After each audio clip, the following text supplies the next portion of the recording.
Hermanos, que el Señor les bendiga, qué bendiciones, como siempre, tener el tiempo, la oportunidad, la salud, los medios para poder aprender de la palabra de nuestro Dios.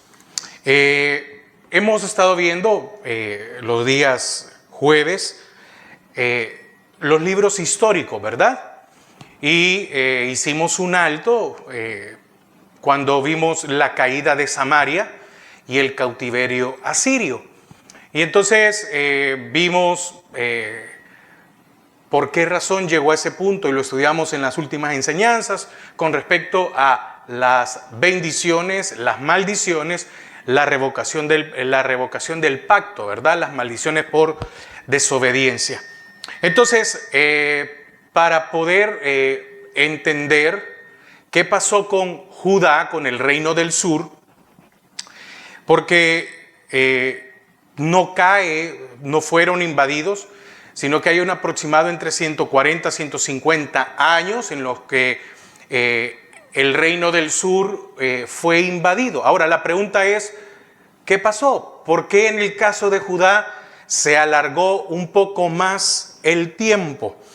Bueno, dentro de los reyes que estuvieron ahí, como también de los profetas que influyeron mucho, podemos encontrar a el rey Ezequías como también a Josías, que hicieron lo recto delante de Jehová. Y también podemos encontrar al profeta Isaías, porque tanto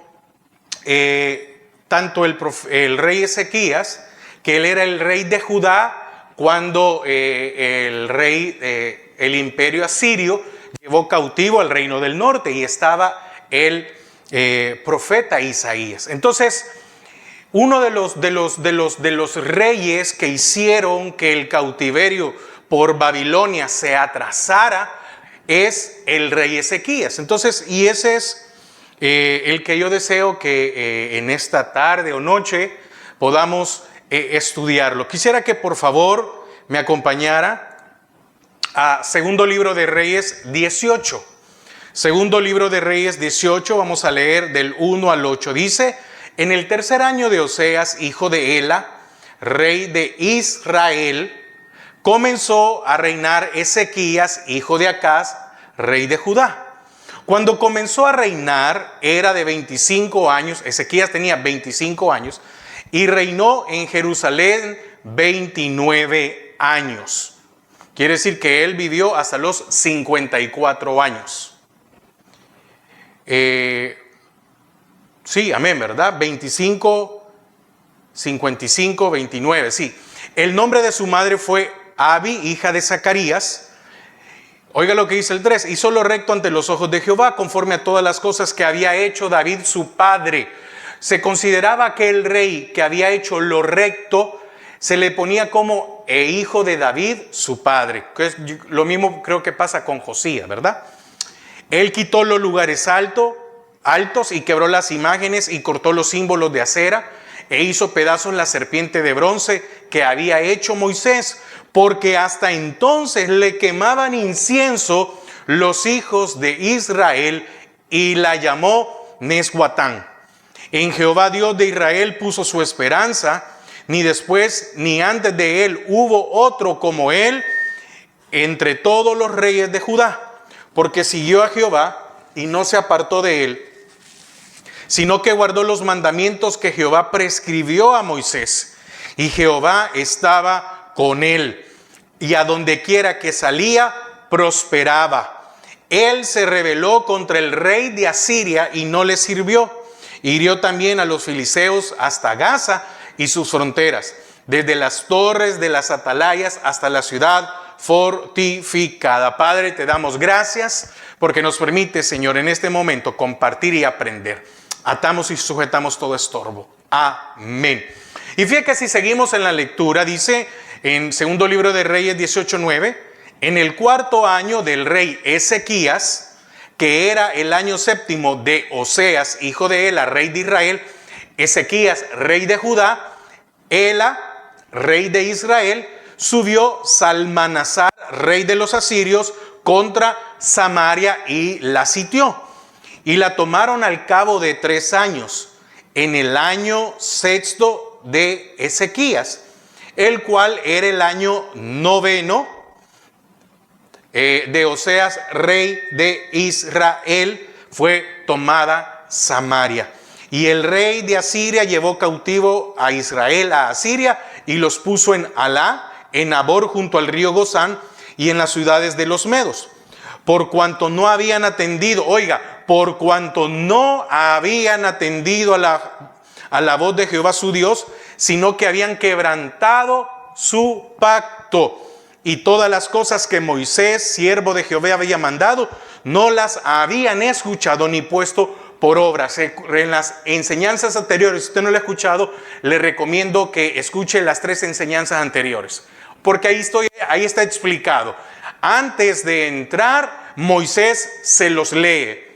Y cuando ya estuvieran dentro de la tierra prometida, 6 tribus iban a estar de un lado y 6 tribus del otro, y unos iban a leer las bendiciones y otros iban a leer las maldiciones. Ahora, aquí está la clave, versículo 12. Por cuanto no habían atendido a la voz de Jehová, su Dios. Entonces, Judá, el reino del sur, sobrevivió como nación durante casi un siglo y medio después de la caída de Samaria, cuando Sennacherib sitia 3 años a Samaria, y entonces el rey era Oseas. Sin embargo, tenía una existencia muy precaria. Estamos hablando del reino de Judá, pues tuvo que soportar crisis tras crisis, primero como vasallo de Asiria y luego de Babilonia. Asiria logró llevar cautivo a los del norte, pero no pudo llevar a los del sur. Pero los del sur fueron llevados por los de Babilonia. Ahora, siempre fue, partidario de tratar de reconquistar su independencia, depositar su fe en la ayuda de Egipto y recurrir a maniobras diplomáticas. Solamente la intervención sobrenatural los protegió de la destrucción durante el reinado de Ezequías. Son algunas cosas que vamos a ver más adelante.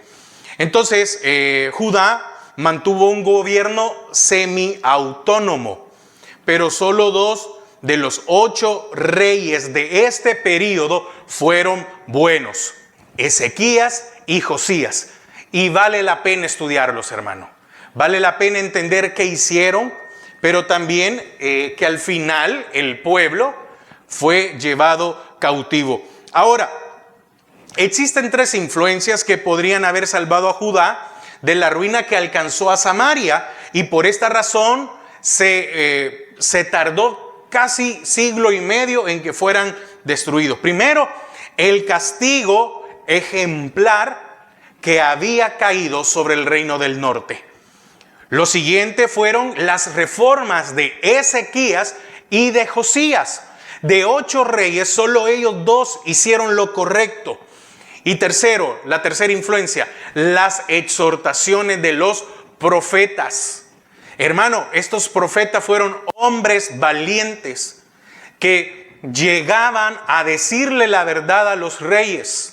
Cuando el profeta llegaba es porque llevaba una palabra de parte del Señor, y normalmente era para que se volvieran de sus malos caminos. Ahora, pero al final Judá fue llevado cautivo. ¿Por qué? Porque la idolatría estaba profundamente airrada en el pueblo. Entonces Dios se ve obligado a disciplinarlos, empleando a los babilonios como instrumento de juicio. Entonces, en el caso de Judá, tuvieron el ejemplo de cómo le fue al reino de Israel, porque ellos fueron idólatras en su totalidad, haciendo un sincretismo, el culto a Jehová con el culto de Baal y Acera. Las reformas de Ezequías y Josías, que lo que quisieron fue hacer más tarde la destrucción y las exhortaciones. Ahora, Judá fue llevado al cautiverio en el año 586 antes de Cristo, e Israel, o el reino del norte, fue llevado cautivo a principios del otoño del año 722. Entonces, vemos al rey Ezequías que hizo una reforma y hubo una supervivencia. Y esto está en el libro, en los capítulos 18 al 20 de segundo libro de Reyes, como también del 29 al 32 en el segundo libro de Crónicas. Ahora, Ezequías, ¿cuál fue este rey? Fue el más fuerte y mejor de los últimos reyes de Judá.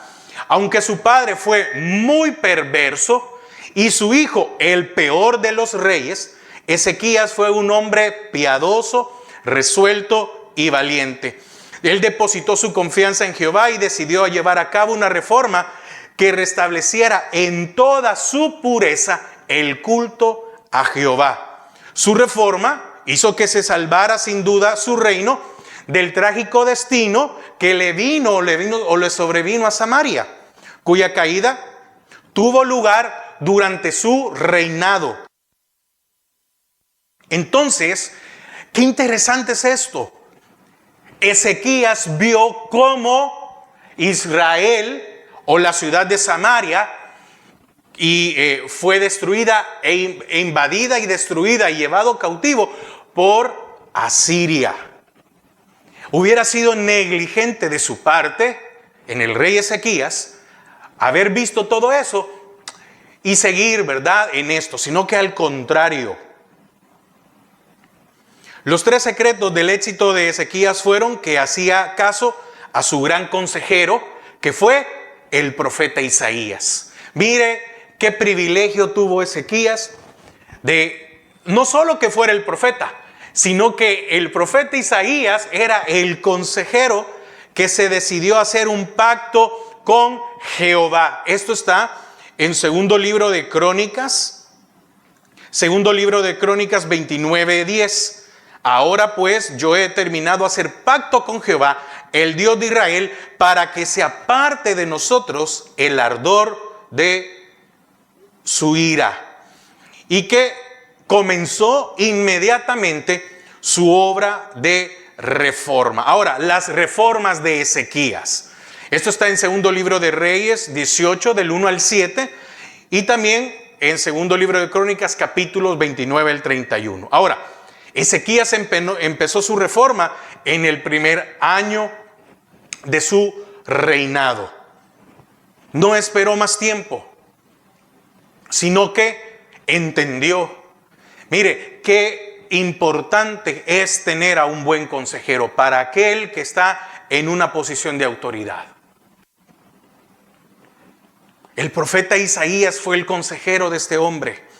Lo primero que hizo fue limpió y abrió de nuevo el templo.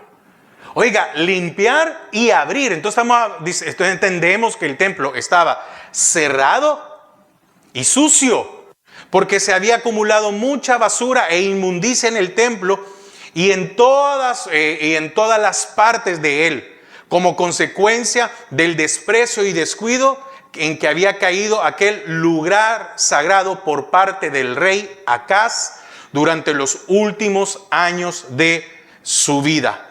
El altar de Acaz, que había sido hecho según el modelo visto por él en Damasco, esto está en segundo libro de Reyes 16:10, fue quitado para reinstalar el antiguo altar de Salomón. Ahora, ¿qué había en Damasco? ¿Qué reyes habían allá en Damasco? Que él tenía ahora que andar buscando o que andar haciendo cosas que no debía, ¿verdad?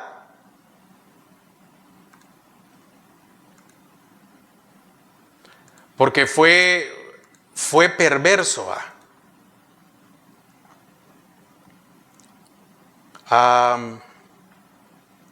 Deme un segundo.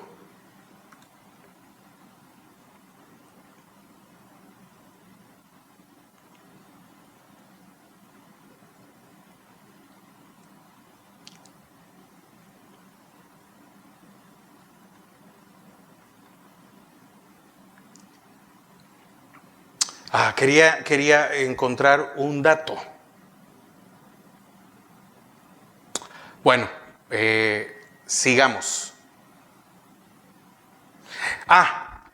estaba el templo de Rimón, ¿verdad? Mire lo que había hecho Acaz. Estaba el templo de Rimón. Ahora, ¿qué más? Las lámparas que estaban apagadas volvieron a encenderse y la mesa de los panes de la proposición fue ordenada. El templo fue reparado en 16 días. Luego se restableció el culto a Jehová. Ezequías estaba viendo lo que estaba pasando con el reino del norte y cómo estaba el templo en Judá, cerrado y sucio. Pero primero, Ezequías les ordenó a los levitas que se santificasen, pues sabía que unas manos manchadas no pueden ser aptas para realizar una reforma espiritual o una reforma religiosa, pero una reforma en el templo. ¿Qué pasaba con los sacerdotes? ¿O qué había pasado? ¿O qué pasó con muchos levitas? Y es que ellos, por tal de que no los mataran, pues entonces lo que hacían era pues ofrecer sacrificios tanto a Baal y a Acera como al Señor. ¿Para qué? Para no morir. Muchos se vendieron ante esto.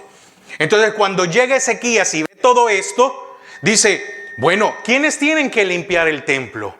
¿Quiénes lo tienen que abrir? Lo tienen que hacer los levitas. Pero los levitas tienen que santificarse primero, porque no pueden tocar nada santo si ellos no están santificados. Entonces esto llevó a que también se restableciera el sacrificio del templo. Y también el culto a Jehová se celebraba acompañado de alabanzas y con un coro de cantores. Segundo, reanudó la celebración de la Pascua.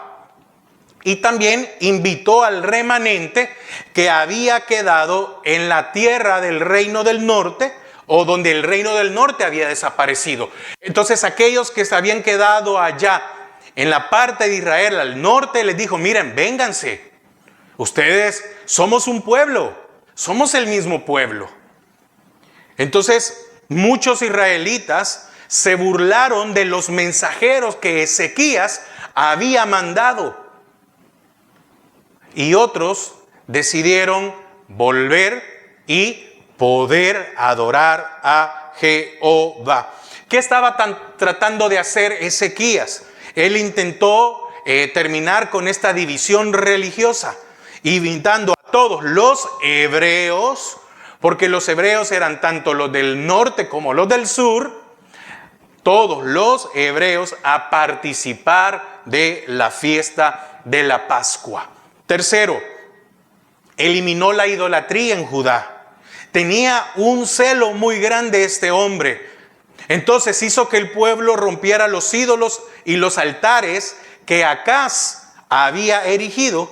Hizo pedazos a la serpiente de bronce porque la convirtieron en objeto de adoración y terminó o acabó con los lugares altos. Recuerde que estos lugares altos era donde se ponía alguna imagen. ¿Qué pasaba cuando no había tal vez un lugar en donde hubiera una montaña o algo para poder erigir? Porque ¿no se ha dado cuenta que dentro de la tradición de la religión tradicional, ustedes se van a dar cuenta que en todas partes del mundo siempre hay figuras o imágenes en lugares altos? Entonces lo que hacían es que si estaban en un lugar que era plano, se hacía algo como un tipo montículo y ahí se ponía algo. La cosa es que tenía que estar en alto. Por eso es que en muchas plazas, ¿sí? En muchas plazas está y arriba está el busto, la cara, la imagen, etc. Entonces es una tradición pagana el hecho de tener lugares altos. Entonces lo que hizo Ezequías fue que el pueblo rompiera los ídolos, los altares que Acaz había erigido, la serpiente de bronce y los lugares altos. Entonces así trató de limitar el lugar del culto en la nación al templo de Jerusalén, que fueran al templo a adorar. Esta reforma se extendió hasta Benjamín, Efraín y Manasés. Cuarto, organizó los turnos de los sacerdotes y levitas para que sirvieran en el templo. Esto ya estaba establecido. Entonces, ¿qué estaba haciendo Ezequías? ¿Inventarse algo nuevo? No. Ir a la palabra y entender cómo eran los turnos y cómo estaban. Quinto, reformó la recolección de los diezmos y las ofrendas. Y hubo un aumento de entradas tanto monetarias como de productos de la tierra, de modo que se dispuso la preparación de cámaras en el templo para guardarlas en ella. Esto, al eliminar la idolatría, los lugares altos, la serpiente, trajo un periodo de gran prosperidad. Mire qué importante esto. Pero ¿qué hubo primero? La restauración del culto a Jehová. Primero fue lo espiritual y después fue lo material. No es que vino primero lo económico y después lo espiritual, no. Primero se ordenó a Israel, se hizo que se limpiara, que dejaran de adorar a otros dioses, los congrega, empiezan a adorar. ¿Y qué hace el Señor? Empieza a bendecir a su pueblo. Sin embargo, los profetas de aquel entonces no mencionan las reformas de Ezequías, probablemente porque estas reformas no se arraigaron profundamente en el corazón del pueblo. Tal vez llegó al punto en el cual pues había que hacerlo, pero tal vez muchos decían, bueno, esto es lo que nos toca, ¿verdad? Porque ¿qué edictos? No me imagino qué edictos habrá puesto el rey. Aquel que se encuentre adorando, o algo tenía que haber sido. Quiere decir que muchas veces hay algunas cosas que no son de corazón. Las hacemos ¿por qué? ¿Cuánta gente se congrega para que Dios lo bendiga? ¿Cuánta gente hace ciertas cosas para que, pues sí, el Señor me bendiga? Pero muchas veces no se hacen de corazón. Ahora, segundo punto. Primero hemos visto la reforma de Ezequías. Ahora, la política de Ezequías. Siempre segundo libro de Reyes 18, 19 y segundo libro de Crónicas 32. Ezequías era totalmente contrario a los asirios. Los asirios, que eran el imperio de ese momento, que sitiaron y cautivaron a los del norte, querían que el reino del sur, Judá, pagara tributo.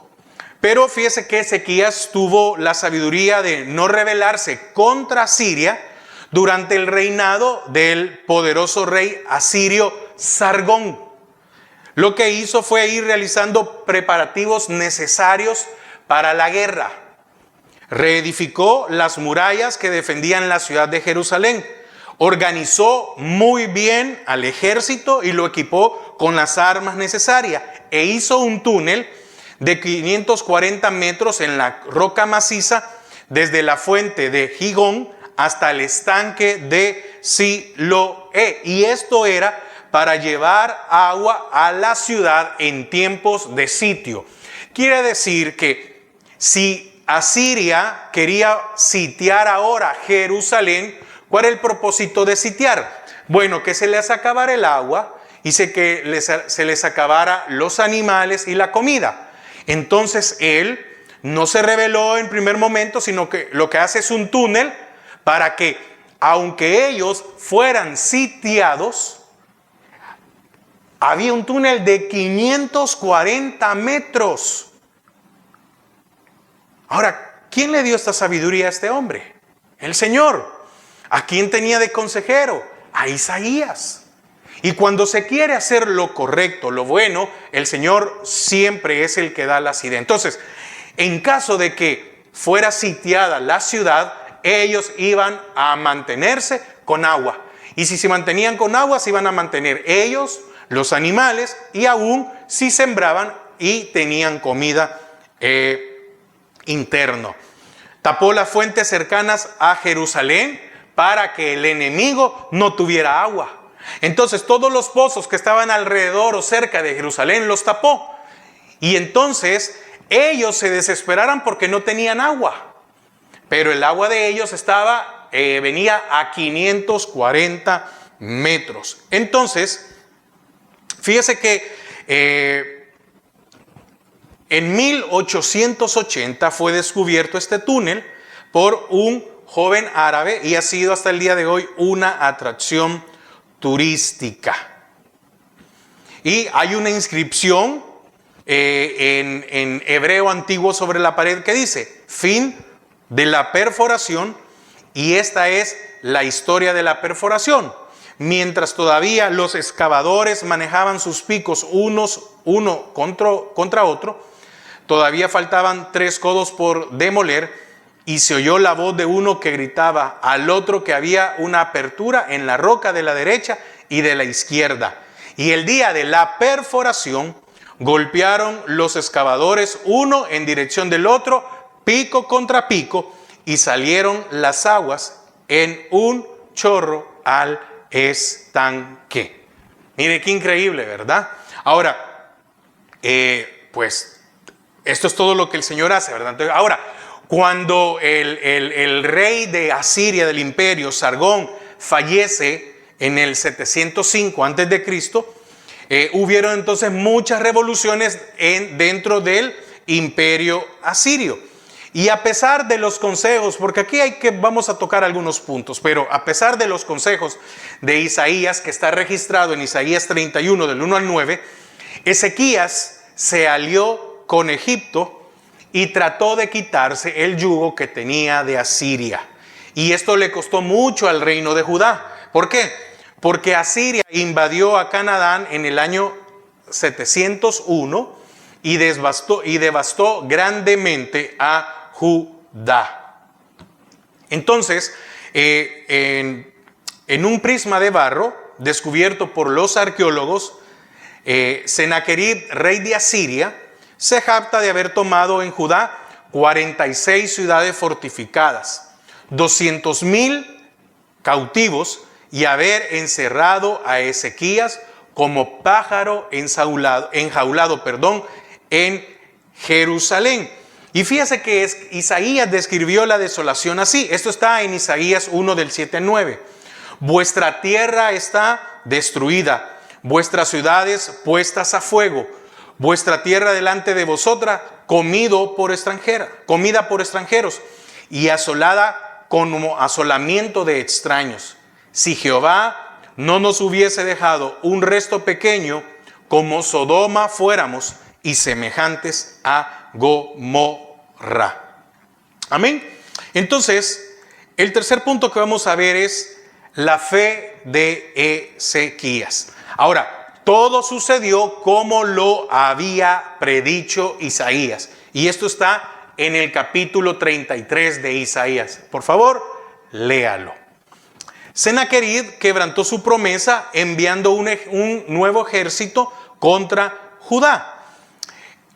Rabsaces, jefe de los oficiales del rey asirio, le trajeron un mensaje insultante a Ezequías, declarando que ni Egipto ni Jehová podrían ayudar a Jerusalén. Y entonces Ezequías fue al templo a orar. Entonces recibió un mensaje de Isaías animándolo a confiar en Dios y a resistir a Asiria.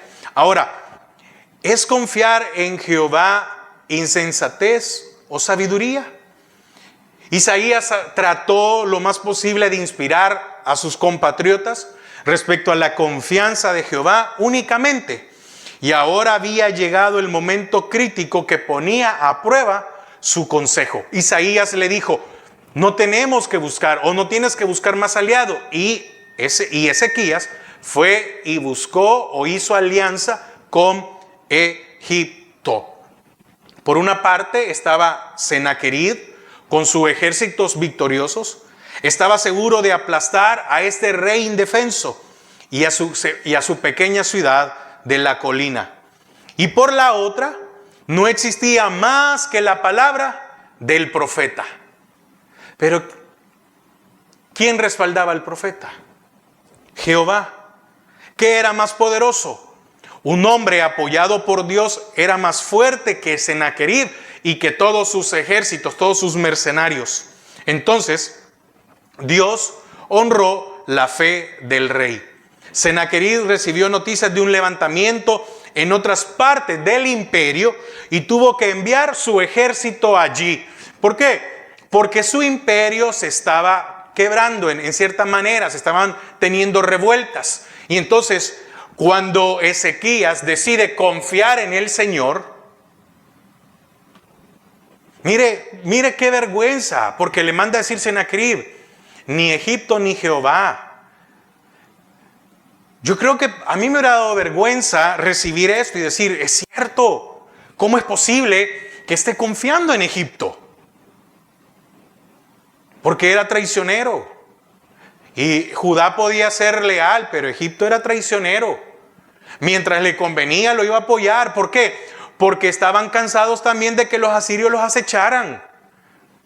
Entonces ahí es donde dice el dicho, ¿va? El enemigo de tu enemigo es mi amigo, ¿va? O, bueno, no sé cómo es que dice, ¿va?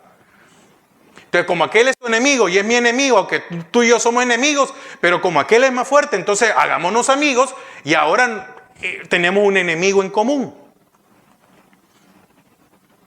Cuando volvió el Rabsaces en otra ocasión exigiendo el rendimiento de Ezequías, el rey extendió su carta ante Jehová en el templo. Dios destruyó repentinamente el ejército de 185,000 hombres de Asiria. Fíjese que algunos estudiosos de la Biblia creen que Dios empleó algún tipo de plaga bubónica para acabar con ellos. Sennacherib se volvió deprisa a Nínive.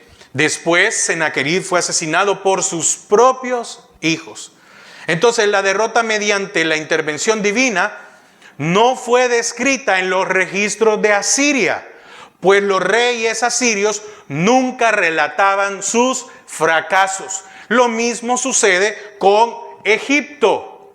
Muchos dicen, es que en Egipto no hay historia de Israel. Claro, porque ningún reino iba a dejar marcado o que constara que ellos habían sido derrotados. Entonces, así Asiria fue castigada por haberse enaltecido contra Jehová. Estos mismos asirios que fueron a los que Dios le permitió que se llevaran cautivo al reino del norte. Pero por las reformas de Ezequías, por la limpieza, por el cambio espiritual en la nación, el Señor entonces, este mismo, ya no pudo contra ellos. Y por esa razón es que se atrasó el tiempo de la destrucción de Judá. El cuarto punto que quiero que veamos es la sanidad de Ezequías.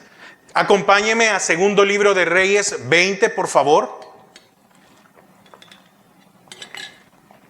Segundo Libro de Reyes 20. En aquellos días Ezequías cayó enfermo de muerte y vino a él el profeta Isaías, hijo de Amós, y le dijo, Jehová dice así, ordena tu casa porque morirás y no vivirás. Entonces él volvió su rostro a la pared y oró a Jehová y dijo, te ruego, oh Jehová, te ruego que hagas memoria de que he andado delante de ti en verdad y con íntegro corazón, y que he hecho las cosas que te agradan. Y lloró Ezequías con gran lloro. Y antes que Isaías saliese de la mitad del patio, vino palabra de Jehová a Isaías diciendo, vuelve y di a Ezequías, príncipe de mi pueblo, así dice Jehová, el Dios de David, tu padre. ¿Por qué David tu padre? Porque había hecho lo recto, lo bueno delante de Jehová. Mire, era un honor que no le dijera que era hijo de Acaz. Porque si no estoy mal, no sé si es con Josías que pasa lo mismo, que era hijo de Manasés, el peor de todos. En la palabra, si es así él, ahorita, entonces dice el hijo de David. Entonces para Ezequías era un buen nombramiento decirle, Así dice Jehová, el Dios de David, tu padre. Yo he oído tu oración y he visto tus lágrimas. Y he aquí que yo te sano. Al tercer día subirás a la casa de Jehová. Y añadiré a tus días 15 años. Y te libraré a ti y a esta ciudad de mano del rey de Asiria. Y ampararé esta ciudad por amor a mí mismo y por amor a David, mi siervo.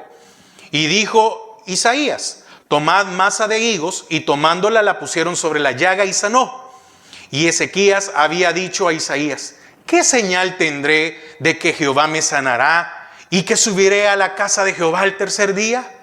Respondió Isaías, esta señal tendrás de Jehová, de que hará Jehová esto que ha dicho. ¿Avanzará la sombra 10 grados o retrocederá 10 grados? Y Ezequías respondió, fácil cosa es que la sombra decline 10 grados, pero no que la sombra vuelva atrás 10 grados. Entonces el profeta Isaías clamó a Jehová e hizo volver la sombra por los grados que había descendido en el reloj de Acaz, 10 grados atrás. Amén. Entonces,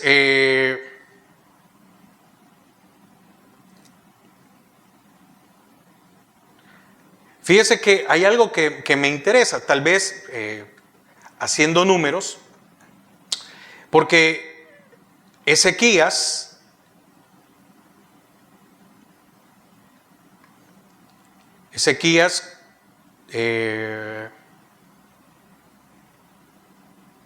porque quiero ver algo muy importante.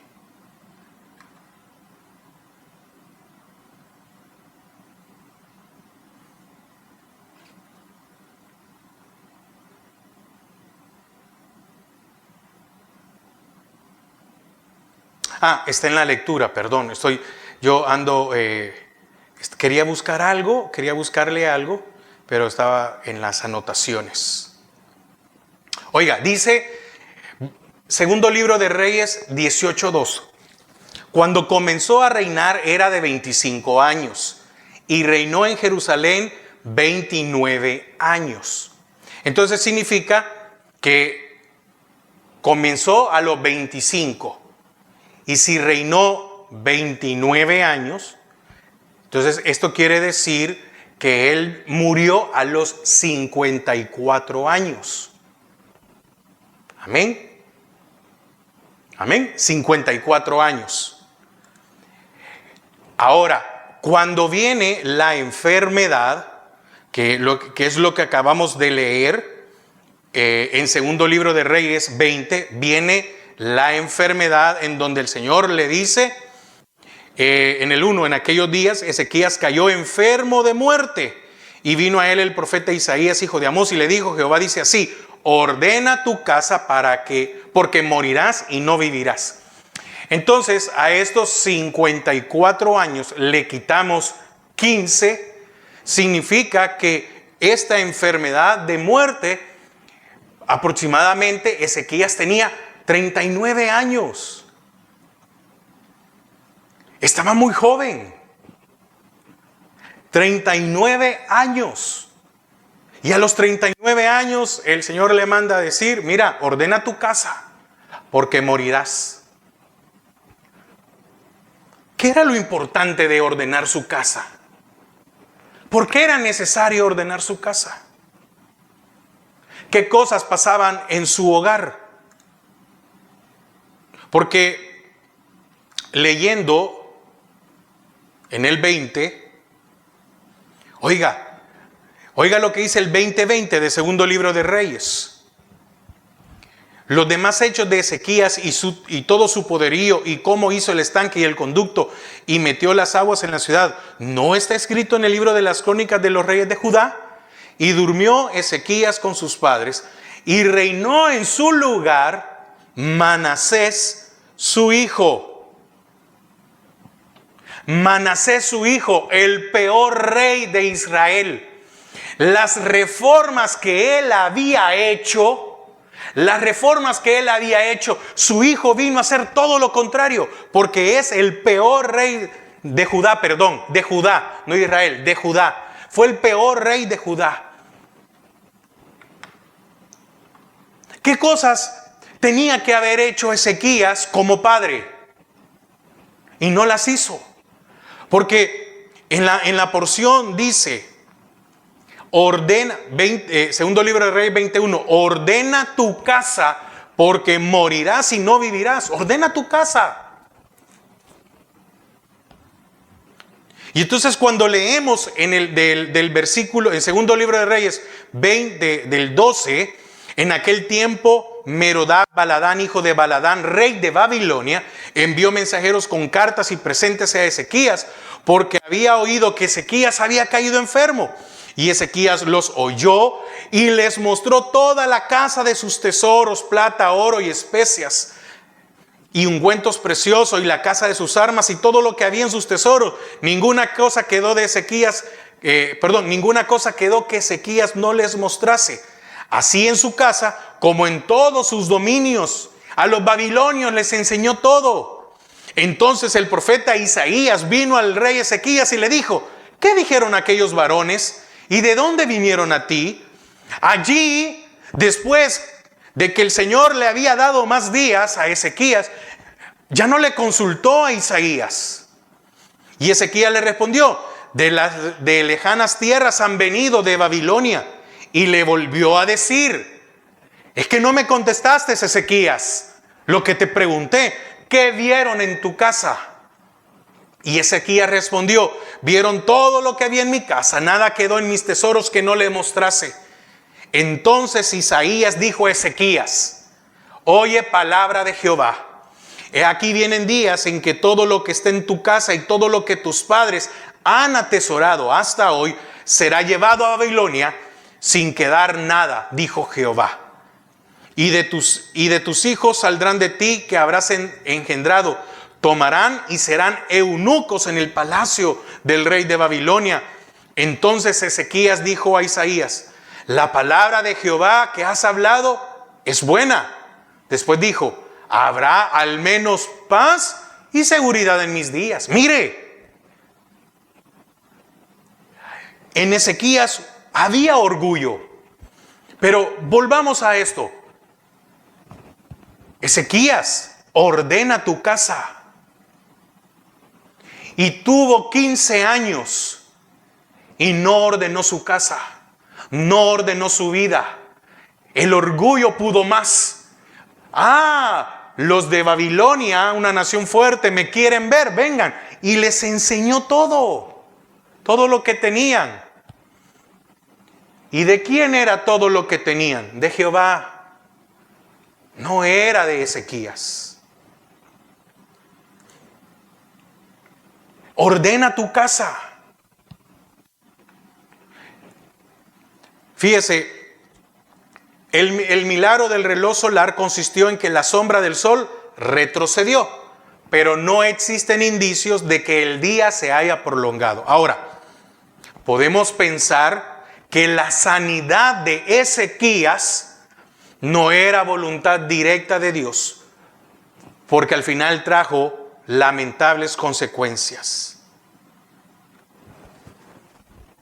Cuando ya estuvo sano, Ezequías acepta la visita de los babilonios, quienes fueron a felicitarle por su recuperación, pero no vemos en ningún momento que Ezequías haya dicho: miren, yo estoy sano porque Jehová me sanó. ¿Qué hizo? Al contrario, los recibió y les mostró todos los tesoros que poseía Jerusalén. Y con esta acción cometió un grave error.